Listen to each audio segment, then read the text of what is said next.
আসন ভিক্ষা চায়।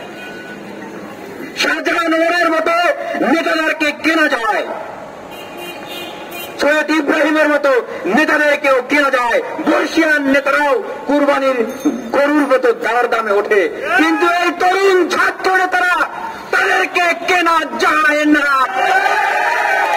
বর্তমান যারা স্বাধীনতা সার্বভৌমত্বের কথাই বলি, বর্তমান দেশের অভ্যন্তরীণ আইন শৃঙ্খলার কথাই বলি, আসলে কারো মাথা ব্যথা নয়।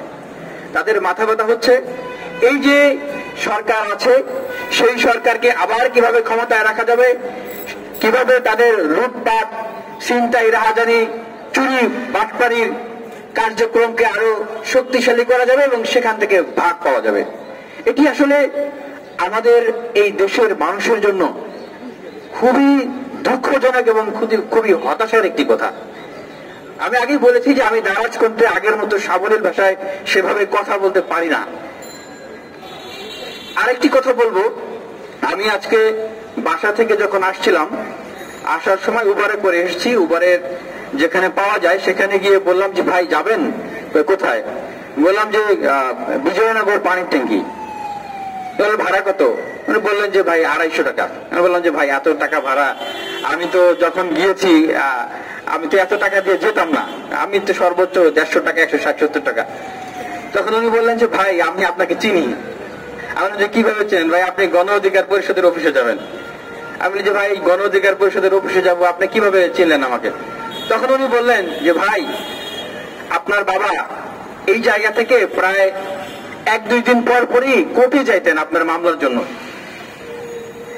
এবং উনি প্রায় আমরা এখানে যারা আছি প্রায় সবাই তাকে চেনে এবং আপনাকে আমরা খুব ভালোভাবে চিনি।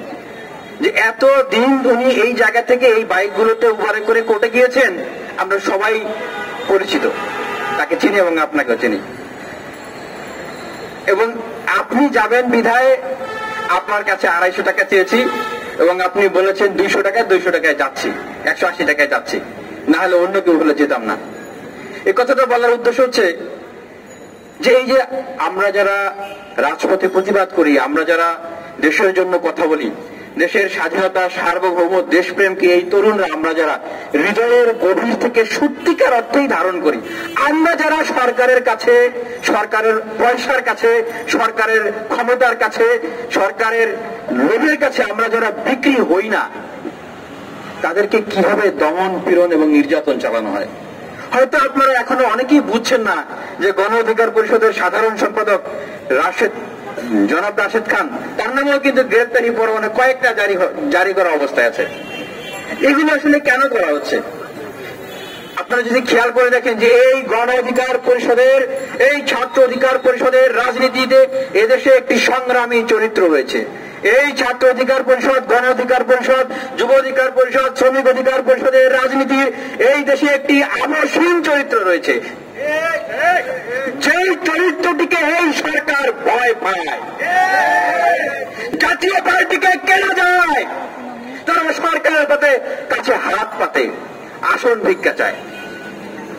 শাহজাহান ওমরের মতো নেতাদেরকে কেনা যায়, সৈয়দ ইব্রাহিমের মতো নেতাদেরকেও কেনা যায়, বর্ষিয়ান নেতারাও কুরবানির গরুর মতো দাঁড়ার দামে ওঠে, কিন্তু এই তরুণ ছাত্র নেতারা তাদেরকে কেনা যায় না। আপনারা জানেন নির্বাচনের আগে আমাদেরকেও অফার করা হয়েছিল, শুনেছেন অনেকবার।